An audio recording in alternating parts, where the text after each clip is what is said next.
కొత్త బంగారు లోకం, సీతమ్మ వాకిట్లో సిరిమల చెట్టు ఈ రెండు సినిమాల తర్వాత చిరంజీవి గారి ఫ్యామిలీ నుంచి నాగబాబు గారి అబ్బాయి అయిన వరుణ్ తేజ్ తోటి ముకుంద ఈ టైటిల్ తోటి వస్తున్న సినిమా రేపు పొద్దున్న 24వ తారీఖు రిలీజ్ కాబోతుంది. ఇంతకుముందు 2 సినిమాలకి ఒక ఫీల్ గుడ్ తోటి ఒక కల్చర్ బేస్ చేసుకుని తీసుకున్నప్పుడు ఇది కొంచెం యాక్షన్ ఎంటర్టైన్మెంట్ తోటి చేయడం అనేది జరిగిందండి. రూరల్ టౌన్స్ ఏవైతే ఉంటాయో మున్సిపాలిటీ లెవెల్స్కి ఉండే రూరల్ టౌన్స్, అక్కడ ఆ పాలిటిక్స్ దగ్గర అక్కడ ఉండే ప్రేమ వ్యవహారాలు, అక్కడ ఉండే ఫ్రెండ్షిప్స్, అక్కడ ఉండే కుర్రోళ్ళ మానవ భావాలు భావోద్వేగాలను బేస్ చేసుకుని ఈ కథను తీయడం జరిగింది. సో టోటల్గా కంప్లీట్గా ఇంతకుముందు 2 సినిమాల కంటే ఇది ఖచ్చితంగా యాక్షన్ బేస్డ్ తోటి ఉండే కొత్త జోనర్ అనమాట. నాకు కూడా ఇది ఒక సదవకాశంగా తీసుకుని ఈ జోనర్లో కూడా ఖచ్చితంగా చాలా బాగా చేయాలనే సంకల్పంతో చేసిన మూవీ అండి.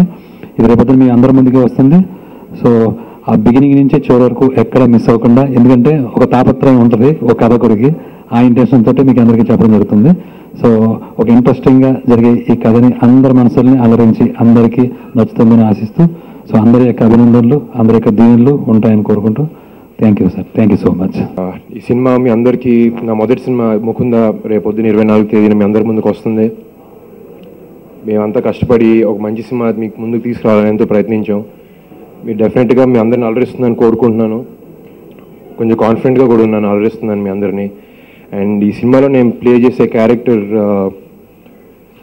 ఎక్కడ చాలా కాన్ఫిడెంట్గా, చాలా ఆనెస్ట్గా, చాలా స్ట్రైట్ ఫార్వర్డ్గా, ఒక మాట ఎక్కువ మాట్లాడకుండా, ఒక మాట తక్కువ మాట్లాడకుండా, ఎక్కడ చోట నుంచున్నట్టే మాట్లాడుతూ స్టడీగా లైఫ్లో చాలా క్లారిటీ ఉండే క్యారెక్టర్ ప్లే చేశాను ఈ సినిమాలో నేను.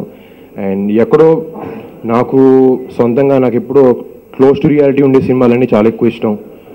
సో నా వరకు నేను సినిమాలోకి ఎంటర్ అవ్వాలి, సినిమా హీరోగా నటించాలి అనుకున్నప్పుడు అలాంటి క్యారెక్టర్ అయితే నాకు కరెక్ట్గా ఉంటుందని నాకు అనిపించింది. అండ్ అలా అనుకున్నప్పుడు శ్రీకాంత్ గారు వచ్చి సబ్జెక్ట్ చెప్పినప్పుడు మాకు చాలా ఆనందం వేసింది. శ్రీకాంత్ గారు ఒక పెద్ద డైరెక్టర్, అప్పటికి 2 సినిమాలు చేశారు. అండ్ ఆయన వచ్చి మాకు క్యారెక్టరైజేషన్ చెప్పగానే I fell in love with the character. And so ఇమీడియట్గా ఓకే చేసి సినిమా చేసాం. సో ఫైనల్గా after 1 year we stand here, we bringing you the movie tomorrow. మీ అందరికీ డెఫినెట్గా నచ్చుద్దని కోరుకుంటున్నాను. అండ్ ఈ సినిమాలో సాంగ్స్ కూడా ఆల్రెడీ చాలా పెద్ద హిట్ అయినాయి, చాలా మంచి రెస్పాన్స్ వచ్చింది. అన్ని సెక్షన్స్ ఆఫ్ ఆడియన్స్ నుంచి చాలా బాగా ఎంజాయ్ చేస్తున్నారు, చాలా హాంటింగ్ మ్యూజిక్ అని చెప్పారు. I really like to thank Mickey first for giving us such an extraordinary album.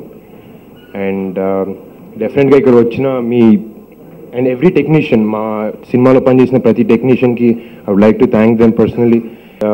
ఇలాగే మీ సినిమాని మీరు ప్రోత్సహిస్తారని కోరుకుంటూ సెలవు తీసుకున్నాను. Thank you.